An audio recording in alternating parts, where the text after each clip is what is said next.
Tarde, tudo bem?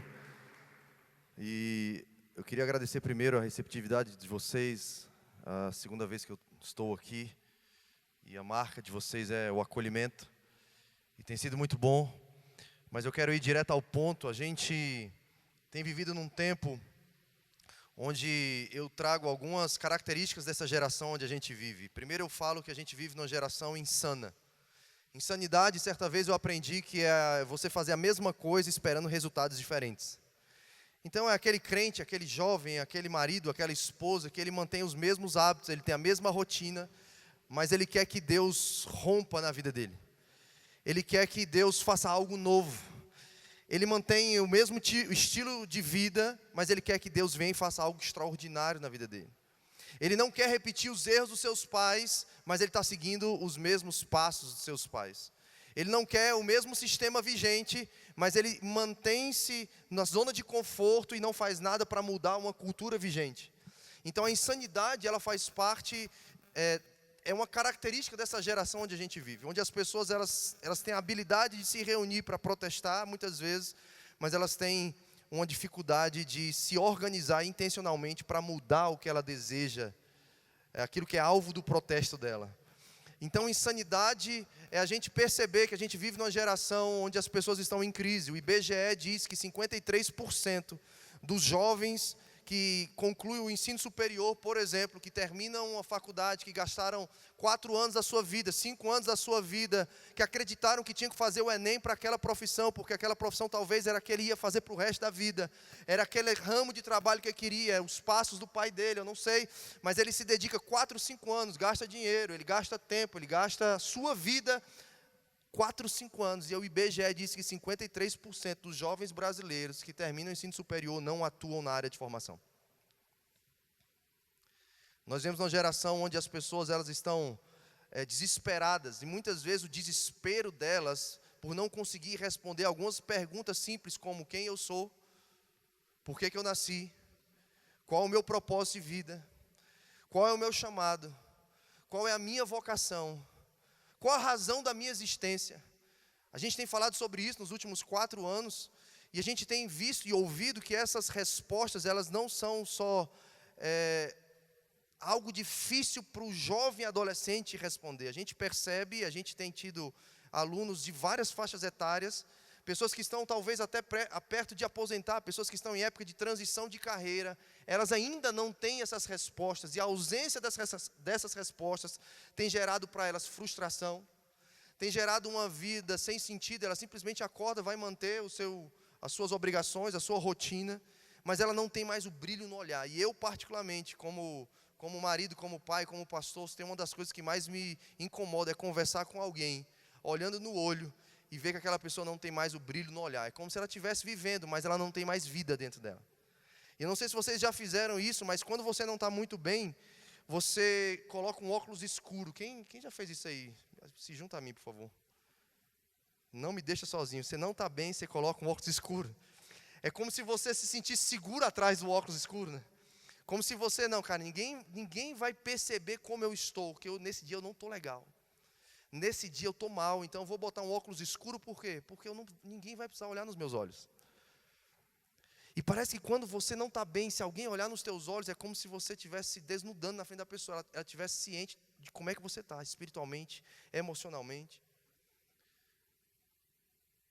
Mas as pessoas, elas estão tentando se esconder, tentando usar de artimanhas, usar óculos, usar religião, usar tantas outras coisas, o sexo, usar o dinheiro, usar tantas coisas na tentativa de esconder um olho que não tem mais brilho. Mas o brilho, ele vem nos meus e nos seus olhos não quando a gente conquista alguma coisa, mas o brilho, ele vem quando a gente entende quem a gente é e por que a gente nasceu. O brilho, ele é fruto de uma convicção de que eu não sou fruto de uma camisinha furada, como eu também não sou fruto somente de um planejamento de um casal que decidiu ter um filho depois de, 5, 9, 10 anos de casado. Não, agora nós vamos ter o nosso filho, nós vamos escolher, hoje dá para escolher até o sexo, nós vamos escolher o período, nós vamos até fazer um enxoval, nós vamos preparar um quarto, nós vamos celebrar com todos os nossos amigos, nós vamos preparar todo o ambiente para essa criança chegar. Tem um escritor argentino chamado Sérgio Sinai, num livro dele chamado Sociedade dos Filhos Órfãos, que ele diz que toda criança é um acidente biológico. Aí ele diz assim, que o cachorro, quando ele copula com a cadela, vai nascer um cachorrinho. O elefante, quando ele copula, vai nascer um elefantinho. O cavalo, quando ele copula com a égua, vai nascer um cavalinho. E ele diz que assim é o ser humano. Quando o ser humano da espécie macho, ele copula com o ser humano da espécie fêmea, do gênero feminino, vai nascer um ser humaninho, que nós chamamos de criança ou bebê. Só que isso não torna essa pessoa que teve a habilidade de ter uma relação sexual que é fértil, não torna essa pessoa pai e mãe. Torna somente um mero reprodutor biológico, ou um genitor. E aí o fato de você entender que a criança não é um acidente biológico, a gente entende que o Salmo 139, versículo 16, vai dizer que Deus escreveu todos os nossos dias, antes que um deles viesse a existir. Efésios 1:4 vai falar que Ele nos escolheu nele antes da fundação do mundo. Irmãos, isso é muito louco, porque nós temos mais de 7 bilhões de pessoas na terra, fora os que já passaram pela terra, e você acreditar que todos os que nasceram não foram fruto de um planejamento matrimonial, como também não foram fruto de uma camisinha estourada, não foram fruto só de uma tabelinha que não funcionou, não também é fruto só de um estupro, até aqueles que são fruto de estupro, Deus não perdeu o controle. Deus não foi pego de surpresa quando você nasceu, quando eu nasci. Como Deus não foi pego de surpresa quando você levantou a mão e aceitou Jesus. Ele falou, o que eu faço agora com esse cara? Esse cara é muito errado. Ele não fez uma reunião no céu para pensar o que ele ia fazer comigo, com você, quando a gente nasceu. O fato de ter alguém na maternidade esperando o meu e o seu nascimento. Eu estava lá em Dallas, em Plano, o meu filho nasceu lá em Plano. O pessoal brinca que ele é um texano com um chassi de cearense, porque eu sou do Ceará. E é uma piada que cearense, quem conhece cearense entende, né? E quando ele nasceu, a minha esposa levou 12 horas no trabalho de parto. A gente tinha uma doula, amiga nossa lá, e chega uma hora que o médico só faz cesárea. Em último caso, nos Estados Unidos, ele falou, tenho que levar a tua esposa para a sala de cirurgia, ela vai ter que fazer cesárea. E eu fiquei nervoso. Eu entrei na sala de cirurgia, a minha esposa tentando se manter acordada para não perder a emoção daquele momento inesquecível. E eu ali nervoso e sentindo um cheiro de carne queimada. Meu Deus, estão queimando a minha esposa, são 7 camadas. E os caras contando piada um para o outro. Daqui a pouco eles falam, pai, nasceu. E aí trouxeram o meu garotão, me mostraram. A primeira coisa que eu fiz foi olhar para o tamanho da cabeça dele. E aí a enfermeira, de verdade, a enfermeira falou, pai, fica tranquilo, a cabeça dele vai voltar ao normal. Eu digo que ela não voltou tanto, mas voltou um pouco mais. Mas porque ele passou 12 horas tentando sair, mas o queixinho dele não encostava aqui no peito, então o nariz impediu dele sair. Mas o fato de eu estar lá, eu acompanhei toda a gestação, eu tirei foto da Jana, na mesma posição, ela usando a mesma roupa, todos os dias, cara, eu lembro como se fosse hoje. E mulher é impossível, irmãos, mulher é impossível você tirar só uma foto e ela gostar. Então, durante 9 meses, eu me ajoelhava no mesmo lugar. Para mim, eu estava na mesma posição, no mesmo ângulo. Ela estava no mesmo lugar, com a mesma roupa. E eu nunca acertava de primeira. E aí a gente fez aquele filme que a gestação vai passando, e ela está na mesma posição, e a barriga vai crescendo até que o bebê está no braço, no colo dela. E foi muito top. E foi uma emoção. Eu lembro da Cleo, a minha filha. Ela saía correndo no hospital e dizendo que queria ver o irmãozinho, porque nós compramos um livro para ela, dizendo que ela ia ser a Big Sister. Então nós preparamos o coração dela para ter o irmãozinho. Mas nós também preparamos o coração dela porque ela é do coração. O Rafael é do ventre, mas a Cleo nós adotamos quando ela tinha 4 dias de nascido. E lá em casa eu ensino para os dois que os dois são adotados. Porque a adoção não tem a ver com um processo jurídico. A adoção é uma escolha diária de você amar, proteger, manifestar uma palavra de direção, de destino, afirmar a identidade, nutrir.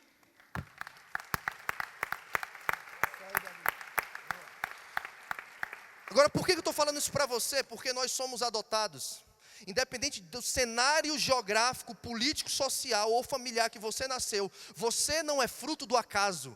Você não é fruto do cenário onde você nasceu. Você precisa voltar não para o início da sua história, quando você levou um tapinha no seu bumbum e começou a chorar e ver o fôlego de vida fora da placenta. Não, a sua origem está nele. Efésios 1:4. Você e eu fomos eleitos nele antes da fundação do mundo. E isso só se acredita com fé. E isso tem que gerar em mim e você uma segurança. Deus sabe o que está fazendo comigo. Ele sabe a cor da minha pele, Ele sabe a cor dos meus olhos, o meu tamanho, o meu cabelo, se é liso, se é encaracolado.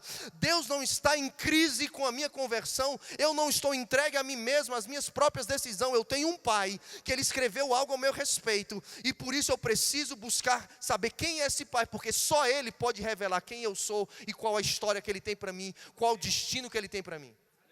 Então, eu acredito, irmãos, em avaliação do sistema de perfil para você descobrir quais são as suas habilidades, quais são as suas preferências, suas capacidades para você talvez escolher um curso bom. Mas eu acredito que vocação vem do latim vocare, e vocare significa chamar. Então, se eu digo que eu sou vocacionado, é porque eu sou chamado. E se tem alguém que é chamado, é porque tem alguém que me chamou. Então, a melhor avaliação do sistema de perfil é ouvir a voz daquele que me fez nascer. A melhor avaliação de perfil, sistema de perfil, é você descobrir em Deus: Deus, o que o Senhor escreveu para mim? Eu costumo dizer todos os anos que eu peço uma palavra de Deus para mim, de dia 31 para o dia 1º, eu não faço listas do que eu quero fazer naquele próximo ano, porque eu falo, cara, eu não preciso fazer uma lista, eu preciso descobrir qual a lista que Deus já tem para mim. Mas ao mesmo tempo, quando eu ensino sobre alinhamento vocacional, e esse é o tema da minha pequena palavra aqui, eu digo que o fato de você descobrir a sua vocação, isso não vai te trazer só satisfação. Isso não vai te trazer somente uma produtividade, um senso de satisfação na sua carreira. Não é só uma questão de você se sentir feliz, porque o compromisso de Deus não é te fazer feliz e me fazer feliz. O compromisso de Deus é você estar alinhado com aquilo que Ele escreveu ao seu respeito, para que nós possamos ser cooperadores com Cristo, com o plano redentivo de Deus para a terra. Então, eu não estou no centro, eu não estou debaixo dos holofotes quando eu estou atrás de descobrir o meu propósito de vida. Eu estou simplesmente querendo me alinhar com o que Deus tem para mim, para que eu possa cooperar de forma efetiva com o que Deus quer fazer através de mim, na minha geração. Agora, é óbvio que a consequência disso vai ser satisfação para mim. É óbvio que a consequência disso vai me dar segurança, vai me tirar num lugar de vulnerabilidade. Porque uma criança, quando ela não tem pai e não tem mãe, ela fica vulnerável ao abuso sexual, abuso moral, violência física. Ela deixa de crescer totalmente de forma holística, como fala, ela não se desenvolve de forma integral. E eu costumo dizer que assim como é no natural, é no espiritual. Nós precisamos da revelação de Deus como Pai, para que a gente possa se desenvolver plenamente, não para sermos felizes, mas para sermos um agente do reino, cooperando dando sequência à obra de Cristo e cooperando com o plano redentivo de Deus na nossa geração. Se eu passasse o microfone aqui agora, eu quero que você fique bem tranquilo, porque eu não vou fazer isso. Mas se eu te perguntasse, se você tivesse 15 segundos para você me responder qual o seu propósito de vida, você conseguiria responder? Se você gaguejar muito, talvez é porque você não sabe. Mas não tem um problema. Porque o não saber ou não estar maduro, isso não é pecado e nunca foi. O pecado é você permanecer na ignorância e na imaturidade. Por isso nós precisamos uns dos outros. Porque na convivência familiar e na família da fé também é assim. Nós vamos amadurecendo, nós vamos descobrindo, e eu costumo falar, nós vamos amadurecendo no nosso entendimento vocacional. O que eu estou falando para ti agora é fruto de 9 anos de pai adotivo e 5 anos de pai biológico. Mas eu não teria condição de falar isso para você há 9 anos atrás. Então daqui a 9 anos eu vou estar falando outra coisa e você também vai estar falando outra coisa. É o processo natural de amadurecimento. Agora o que eu quero falar para você é o seguinte: certa vez eu estava nos Estados Unidos e eu orava. Pai, eu volto para o Brasil ou não volto? E eu lembro que eu fiz várias vezes, junto com a minha esposa, uma lista sobre os pós e contras para voltar para o Brasil. E todo mundo me falava, Davi não volta, Davi não volta, Davi não volta. Os meus pais falavam para mim, cara, não volta, o cenário no Brasil está brabo, político, financeiro. Parece que a luz do fim do túnel está apagando, o Brasil está o caos, não volta. E eu fui orar, fizemos 40 dias de jejum e oração. E eu falo isso para você com tristeza e com vergonha. Eu era um pastor já, desde 2005, e isso foi em 2014. E eu nunca orei e chorei tanto pela minha nação enquanto eu estava fora dela. Enquanto mais as pessoas falavam coisas ruins a respeito do Brasil, mais Deus me impulsionava para voltar para o Brasil. Por conta do tempo, eu quero que só você tome nota do texto de Neemias capítulo 1. Leia depois a história do livro de Neemias. Foi a palavra que Deus me deu, Neemias capítulo 1 e Provérbios 16:4, para eu voltar para o Brasil. Enquanto eu estava orando pelo Brasil e ouvindo as notícias ruins, e eu comecei também a entender um pouco mais dessa realidade de crianças órfãos, Eu comecei a me inteirar sobre os direitos humanos, o Estatuto da Criança e Adolescente, a Constituição Federal. Eu comecei a ler a Bíblia com perspectiva de pai, de Gênesis, Apocalipse. Eu brinco que as pessoas falam, pastor, na época que tinha DVD, hoje não tem mais. Pastor, eu compro que DVD do senhor quando eu terminar a conferência? Eu falei, irmão, compra qualquer um, porque só muda a capa. Eu falo a mesma coisa. Eu não tenho mais uma crise de gerar uma palavra nova toda semana. Não, eu entendo que Deus quer nos dar uma palavra para uma geração, não para um culto.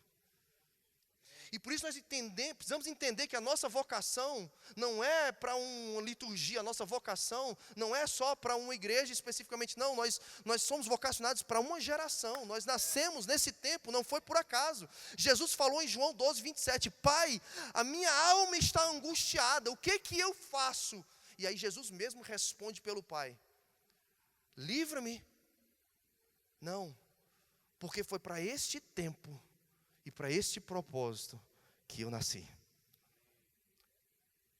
Quando você tem entendimento de quem é você, para qual propósito você nasceu, isso não vai te poupar dos sofrimentos e da cruz, mas isso vai te fazer passar com muito mais segurança. E aí eu comecei a mergulhar no mundo da orfandade. Nós vivemos numa geração, que eu digo que é uma geração de órfãos de pais vivos. A Unicef diz que nós temos 157 milhões de órfãos no mundo. Se nós pegássemos todos esses órfãos e colocássemos eles na mesma geografia e fizéssemos dessa geografia uma nação, seria a 9ª maior nação do mundo. O Brasil são quase 5 milhões de órfãos. Mas nós só temos 47 mil crianças em abrigos, casas de instituição de acolhimento familiar. Antigamente chamávamos orfanato. Onde estão os outros órfãos do Brasil? Estão nas escolas com os nossos filhos. Estão nos ministérios infantis das nossas igrejas locais, estão sentados nos bancos dos cultos da nossa igreja. São pessoas que ainda não foram destravadas dentro dela, a sua vocação, não foram curadas na sua identidade. E eu orava sobre essas coisas, sobre o Brasil, e Deus me deu essa palavra de Neemias 1, quando ele escuta as notícias ruins da terra dos seus pais. E diz que os muros estavam derribados, as portas estavam queimadas, e o povo em profunda miséria. E a partir do versículo 3 em diante, ele senta, ele para refletir no que ele ouviu, nas más notícias. E aqui eu abro um parênteses e digo, se você quer descobrir a sua vocação, a primeira coisa que você tem que fazer é estar atento às más notícias da sua geração. Charles Spurgeon, o príncipe dos pregadores, dizia que o homem de Deus ou uma mulher de Deus tem que andar com a Bíblia debaixo do braço e o jornal debaixo do outro. Hoje não precisa ser o jornal, talvez você ponha o seu iPhone debaixo do braço. Mas você tem que estar ligado em que geração você está vivendo. Depois que Neemias sentou, orou, jejuou, ele fez orações pedindo perdão pelos pecados por identificação do seu povo e dos seus pais. Mas no capítulo 2 ele faz um plano. E ele faz um plano para reconstruir um muro. Mas Neemias, ele era só um copeiro do rei. Todos os dias ele arriscava o seu pescoço. Ele tinha casa, comida e roupa lavada. Mas todos os dias ele arriscava a sua vida simplesmente para provar a bebida e a comida do rei Artaxerxes, para ver se não era envenenado. Só que por mais que ele fosse o melhor copeiro daquele palácio, o melhor copeiro da sua geração, o melhor copeiro daquele reinado, Neemias não tinha nascido para ser um grande copeiro. Neemias nasceu e Deus tinha escrito para ele ser um grande reformador e reconstrutor de uma nação. E aí lá em Provérbios 16, 4 diz que Deus criou todas as coisas para um propósito, ou dependendo da versão, para determinado fim.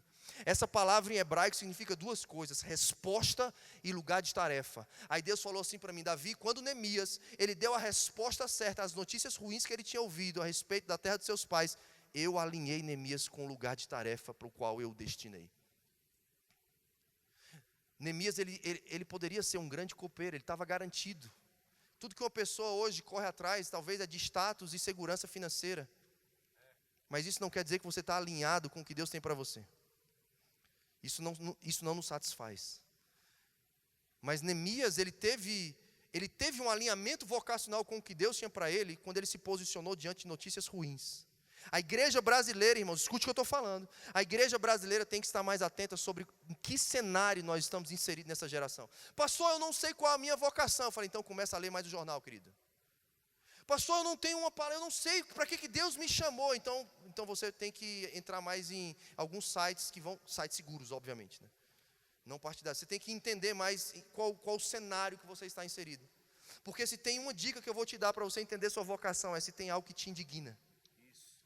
Tem alguma coisa que te indigna? Porque se nada te indigna, A gente só fica vindo no culto todos os domingos, a gente só fica vindo aqui esperando um louvor bom, uma boa palavra, para a gente parece que precisa ser reabastecido para a semana, irmãos, isso é muito medíocre, e nós não somos isso. A igreja do Senhor não é chamada para se reunir só no domingo à noite, nós somos chamados para nos reunir sim, nós precisamos congregar. Hebreus 10, 24 diz que a gente precisa congregar para encorajar uns aos outros ao amor e às boas obras. É no lugar da congregação local, é no lugar do ajuntamento da família da fé, do corpo de Cristo, que a gente é encorajado a amar e a praticar as boas obras. Mas as boas obras que Jesus ensinou em Mateus 5, 16, 17, elas precisam brilhar não só dentro da igreja. Tem pessoas que precisam brilhar as suas obras fora da igreja, para que Deus veja, não para que os homens vejam. Porque Deus vai ver você no banheiro trancado sozinho ou você no meio da praça pública. Deus é onisciente. Deus diz que a sua obra tem que aparecer diante dos homens. Mas Provérbios 22, 29 vai dizer: vês um homem perito na sua obra? Perante os reis será posto. A igreja brasileira, ela quer influência, ela quer poder de Deus, mas ela não é perita. A gente tem que se preparar, irmãos. Quando eu entendi que a minha vocação era para ser pai, para levantar a bandeira da adoção e do ensino, irmãos, eu mergulhei. As pessoas às vezes perguntam para mim, que eu dou palestra em fórum, em comarcas, em escolas. As pessoas, o senhor é advogado? O senhor é assistente social? Eu falei, não, eu sou só pai. Eu sou só um pai que entendeu que eu preciso entender os direitos dos meus filhos, para tentar ser um pai melhor e garantir o desenvolvimento deles. Mas eu entendi que eu nasci para ser pai. Eu nasci para impulsionar os meus filhos para o destino deles. Eu nasci para lançá-los. Como diz Salmo 127, verso 3 em diante, eles são só uma flecha na minha aljava, mas a flecha só é enviada depois que ela é polida, e é puxada para perto do peito do valente, do arqueiro. A igreja precisa entender que nós temos sim que pregar salvação, nós temos sim que pregar arrependimento, como Pedro fez em Atos 2 e 3, mas depois disso, o que as pessoas fazem? Só congregam? Não. Nós congregamos para sermos ativados, encorajados ao amor e às boas obras, mas treinados. A igreja do Senhor é um grande centro de treinamento. A igreja do Senhor não é um hospital. Cara, me incomoda quando fica todo mundo falando que a igreja do Senhor é só um hospital com pessoas mazelentas. Não, a gente tem enfermidade sim, e a gente vai encontrar curas para elas sim, mas depois que a gente é curado, a gente tem que ser usado. O meu pastor disse que tem pessoas que ficam eternamente atrás de cura interior. Parece que é tanta cura interior que não tem mais nem interior, irmãos. A gente precisa encontrar um lugar de equilíbrio emocional, de maturidade da nossa fé, entender, eu sou um agente do reino na minha geração.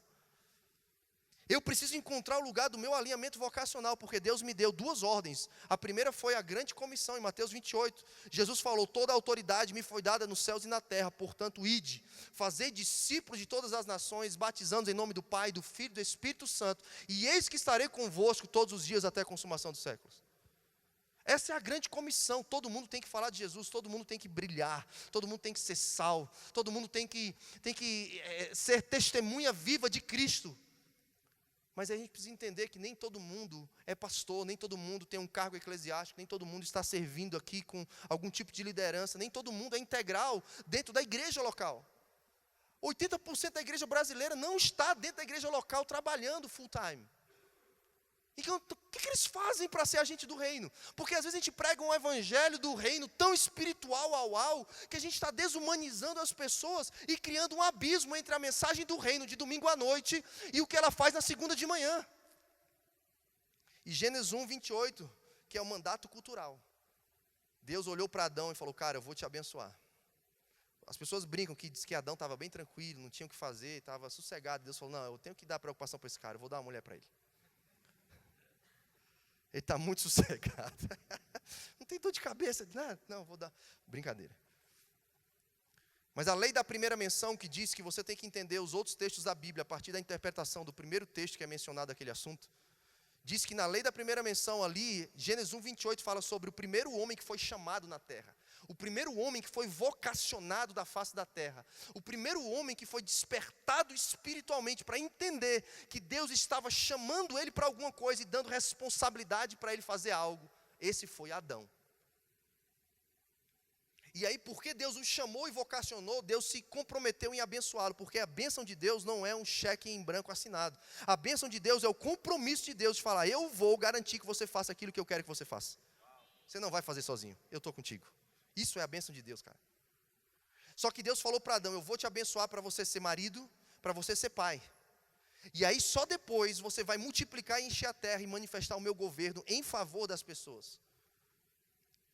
E ali Deus deu um mandato cultural, que é diferente da grande comissão de Mateus 28, que é pregar o evangelho, fazer discípulos, pregar, ter discipulado, ter célula, fazer encontro, treinar, é a família da fé, e é a proclamação do evangelho de Cristo, mas o evangelho precisa ser pregado de forma integral, completa, é a salvação e é o reino. Então a salvação é pregar para você se arrepender dos seus pecados, nascer de novo, ser cheio do Espírito Santo, fazer parte do corpo de Cristo, ser batizado, morrer para o velho homem, nascer em uma nova criatura e ser guiado pelo Espírito como filho de Deus. Mas você agora tem uma responsabilidade como representante de Deus na terra, como Adão. Você precisa ser fecundo, multiplicar, encher a terra e manifestar o meu governo. Isso vai falar da minha e da sua vocação. Isso vai falar do meu e do seu trabalho. Isso vai falar de você escolher uma carreira para atuar em alguma esfera da sociedade. E aí, quando eu entendo que não tem mais essa questão de que quem está com o microfone na mão é o espiritual, é o chamado, e tem uma vocação espiritual, e eu sou só um advogado, a minha vocação é secular. Não existe espiritual e secular no reino de Deus, irmãos. Existe toda vocação, e toda vocação ela é espiritual. Martinho Lutero dizia o seguinte, que não há diferença diante de Deus, de um monge, de um fazendeiro e de uma dona de casa. Aos olhos de Deus, todos têm uma vocação similar e tão espiritual quanto. Então nós precisamos entender como eu posso ser um crente cheio do Espírito, que congrega, que é estimulado às boas obras, ao amor, mas quando eu saio daqui é que o bicho pega, irmãos. Quando a gente sai dessa porta, a começar dentro da nossa casa. Porque a primeira bênção de Deus para Adão foi, eu vou te abençoar para você ser marido e pai, cara. Então não adianta você querer fazer nada fora das quatro paredes da sua casa, se você não consegue fazer dentro primeiro. Então a primeira coisa que Deus quer curar nessa geração de órfãos e pais vivos, é converter o coração dos pais aos filhos, dos filhos aos pais. E uma vez Deus falou assim para mim, eu estava pregando culto de casais lá no Mevan, e Deus falou, fala para a igreja brasileira parar de orar por avivamento. Aí eu falei, cara, está repreendido, isso aqui não pode ser Deus, cara. Como assim? E aí eu continuei a pregar, e Deus falou, fala para a igreja parar de orar por avivamento. Aí eu falei, como assim, Deus? Eu não estou entendendo. Aí Deus falou assim, avivamento não é encher igrejas, porque o meu reino não é um reino de denominações e de membresias, que tem o seu nome num rol de membros somente. O meu reino não é de membros, o meu reino é um reino de filhos e filhas. Então o meu compromisso não é encher cadeiras vazias, o meu compromisso é esvaziar orfanatos e restaurar casamentos e converter o coração dos pais aos filhos. Porque se famílias estiverem restauradas, se famílias estiverem alinhadas, a igreja naturalmente vai ser uma igreja forte, vai ser uma igreja com vida, vai ser uma igreja saudável. Irmãos, nós precisamos nos voltar para as famílias nesses dias. Não acredito num avivamento onde as famílias continuam em crise, onde o aborto continua aumentando, onde o divórcio continua aumentando, onde a gravidez na adolescência continua aumentando, e a igreja não dá uma resposta para isso. Irmãos, lembre, propósito no Antigo Testamento significa resposta e lugar de tarefa. Qual a resposta que a igreja brasileira precisa dar nessa geração, para ela estar alinhada com a sua vocação? Deus não tem um compromisso de fazer Adão feliz. Deus teve um compromisso de abençoá-lo para ele cumprir um propósito. Não adianta orar em nome de Jesus. Não adianta manipular Deus dizendo que você é dizimista, ofertante e frequentador assíduo. 1 João 5,14 diz que você pode orar e ter confiança que Ele vai ouvir e responder, se você orar à vontade do Pai. E a vontade do Pai é família. A nossa Constituição Federal, para terminar, ela diz que no artigo 226, família é a base da sociedade. Parece que o Estado reconheceu isso. Parece que a mídia social reconheceu isso. Parece que o diabo entendeu isso. Mas a igreja agora precisa entender. Por isso nós não estamos aqui para mais um evento, porque evento passa. Nós não estamos aqui para fazer mais um movimento, porque movimento, se você cansar, pode parar de se movimentar. Nós estamos aqui simplesmente para juntos entendermos, nós precisamos viver o que a Bíblia nos propõe. Não existe outro evangelho, não existe outra missão, não existe outra doutrina, não existe outro plano. Nós precisamos, a começar das nossas famílias, sermos pessoas curadas na identidade, alinhadas na vocação e engajadas no plano redentivo de Deus para essa geração, em qualquer esfera da sociedade.